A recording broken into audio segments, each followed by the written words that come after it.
আমাদের সাথে ভালোই পান খাইছে, পান নিছে, বাচ্চাদের মিমি কিনাইতে চাইলো, মিমি কিনলো। কিন্তু হঠাৎ কি হইলো, সকালে কামে গেছি, আইসা শুনি যে কিরে তোকে বাসার সামনে মানুষ মারা গেছে। সাথে ওরা বুটিক্সে কাজ করতো। বুটিক্সে কাজ করার পর ওইখান থেকে তাদের লাভ ম্যারেজ হওয়ার পর থেকে তারা বিয়ে করে। বিয়ে করার পর তাদের সংসার খুব সুন্দর। তার একটা মেয়ে 10 বছরের আর 2টা ছেলে সন্তান।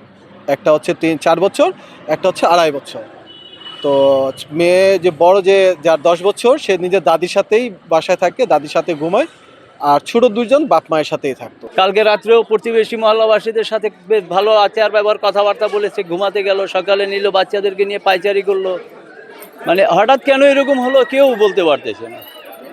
আর কোনো রকমের দ্বন্দ্বও নাই কারোর সাথে, কোনো রকমের সন্দেহ করার মতো কিছুই নেই। প্রথমে যেটা হয়েছিল সেটা সমিতিওয়ালা আসছিল, একটা সঞ্চয় জমা করতো। মাসুম এক জায়গায় সঞ্চয় জমা করতো সেফ নামক সমিতিতে। সেখানে সঞ্চয় জমা নেওয়ার জন্য লোক আসছে, আইসা দেখলো যে এখানে মাসুমের লাশটা আর কি ফাঁসির দড়ির সাথে ঝুলতেছে।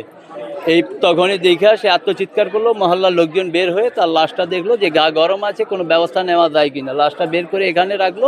তখন দেখলো আর বডিতে আত্মা না থাকার কারণে লাশটা এখানে রেখে দিল। 4 জনের অবস্থাই একই ছিল। এখানে আয়া দিয়ে 3-4টা বাচ্চা, 2টা স্বামী স্ত্রী এরা এখানে ঘুমায় রয়েছে। তার মানে তারা ডেড।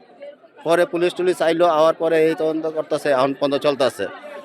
এখন কি কারণে মরছে, এদের সাথে কোনো দণ্ড নাই, কেউ লোকের ঝগড়া নাই, টাকা পয়সা লেনদেন নাই। মানুষ আছে না, একটা মানুষ প্রেশার দিছে, আত্মহত্যা করে দিছে, এই কারণে মানে সেই কী করলো। এদের সাথে কোনো লেনদেন নাই, কোনো শত্রু নাই, পারিবারিক দণ্ড নাই। তো এরা এই কামটা করলো কীভাবে? হয়তো প্রথমে বাচ্চাদেরকে হত্যা করেছে, তারপর বউ, তারপর নিজেই আত্মহত্যা করেছে। এটা তো ক্লিয়ারলি স্বাভাবিকভাবে এটা বুঝাই যাচ্ছে। অভাবে অবশ্যই, অভাবে তো স্বাভাবিক। এটা রিক্সা চালায় খাইতো। আগে সে সর্বপ্রথমে টেলার্সের কাজ করতো, পরে দোকান দিয়েছে, পরবর্তীতে ভ্যানের উপরে কাপড় শাড়ি এগুলো বিক্রি করেছে। পরবর্তীতে লাস্টে এখন আইসা রিক্সা চালক ছিল। ব্যবসা উন্নতি করতে না পেরে হাই হতাশ ছিল, অভাব অনটনের কারণে এই ঘটনাটা ঘটাচ্ছে বলে আমরা পরিবারের লোকজন মনে করছি।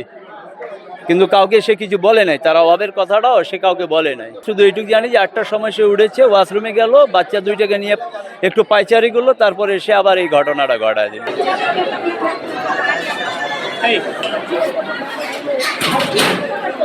যে মারা গেছে মাসুম, তার ভাবি, ঠিক আছে, সে টাকাটা নিতে আসছিল এবং মাসুমের বড় মেয়েকে বলছিল তোর বাবাকে বল টাকাটা দিতে, সুমতিওয়ালা আসছে, টাকাটা দিতে বলো।